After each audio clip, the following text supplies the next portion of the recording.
Hello, my name is Jackson Payne, and this is a story of how I almost died in the desert from a combination of dehydration and heat exhaustion while filming a YouTube video.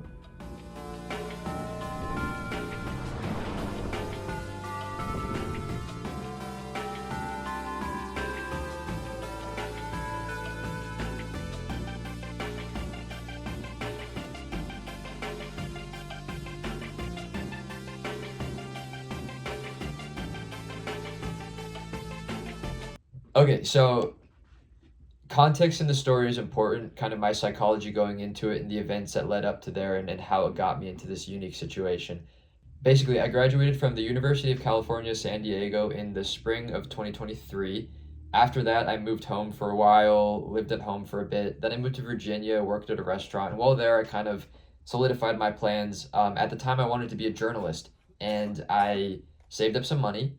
I had been talking to an NGO in Ukraine that, volunteers doing medical work, and I was going to go and volunteer and just be a journalist out there. Um, I moved back from Virginia to my house and I was getting ready to buy my tickets. And at that point, I finally saw fit to tell my parents. I was like, "Hey guys, so I'm gonna go to Ukraine. I'm gonna be there for a few months and just do some journalism."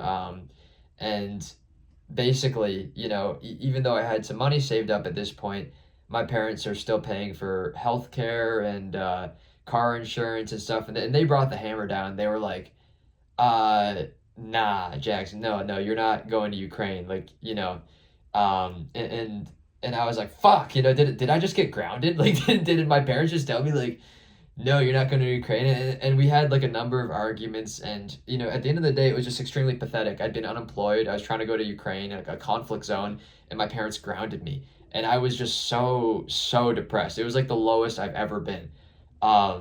So basically, I was unemployed for another couple months.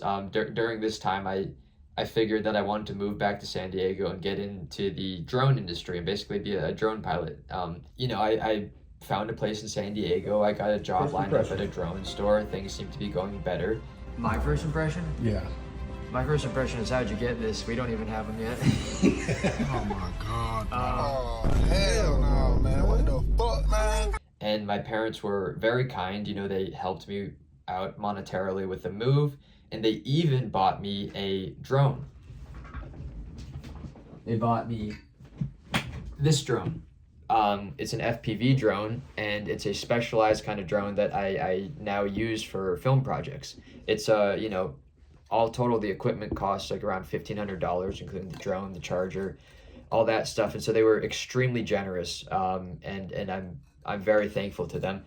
But basically, my psychology while I was there, kind of the first couple months, I was very intense. Every single day, I was doing drone stuff for hours a day. I was either flying, editing, filming, or doing research on projects. And it was a really, really busy time. It was a really good time in my life. And that went on for maybe 2-3 months or something like that. But during this time, I filmed a few videos, and one of them, I went out to a place called the Goat Canyon Trestle Bridge, which is an abandoned wooden train bridge out in the Anza Borrego Desert. It's out near a small town called Ocotillo, which is a little bit away. And for the most part, there's like nothing around it. It was an old train bridge that used to connect Yuma, Arizona to San Diego. The train line's now abandoned. There's been a number of landslides that have cut it off, and it's not a viable train route, but you can still hike out to this bridge. Lots of people do it. Nobody does it in the summer. Wouldn't you want to know why? The reason why is because by 2 p.m. Every day it gets to around 100 to 105 degrees. This isn't just hot. This is like the kind of hot that will bake you alive. It's not good, not safe. So anyways, I'd gotten off from work. This was around midsummer. Again, basically the hottest time of the year. But I'd gotten off from work for a few days because there was a holiday. I was like, this is a great opportunity for me to go out and fly. Unfortunately, days before I was set to go, I was flying my FPV drone and I crashed into a tree. I sheared off one of the arms, actually two arms, and I was fucking pissed because I could get new parts, but they weren't going to be there in time. And again, my mindset going into this was like, I need to do anything to be successful. I have these days off, you know, I'm not going to waste the time. I'm going to go. I'm going to find a way to go. I will do anything to go.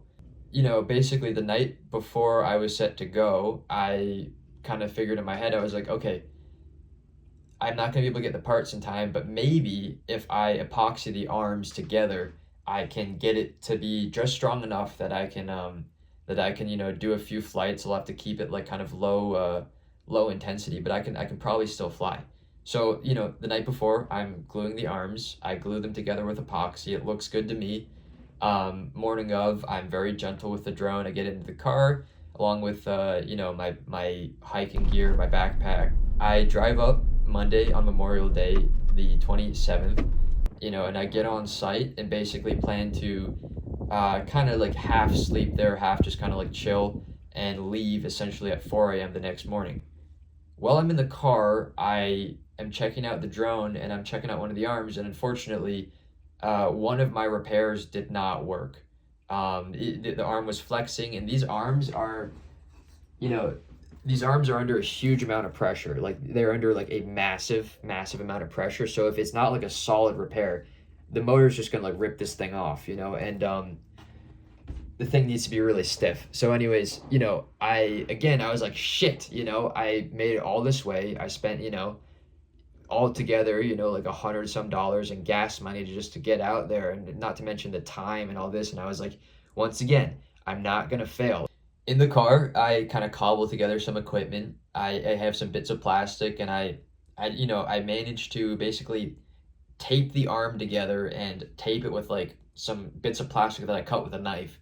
And I actually get it to hold together somewhat well. I did a pretty good job, and you know, the drone looked like it was gonna fly, like maybe not for long, but it was gonna fly.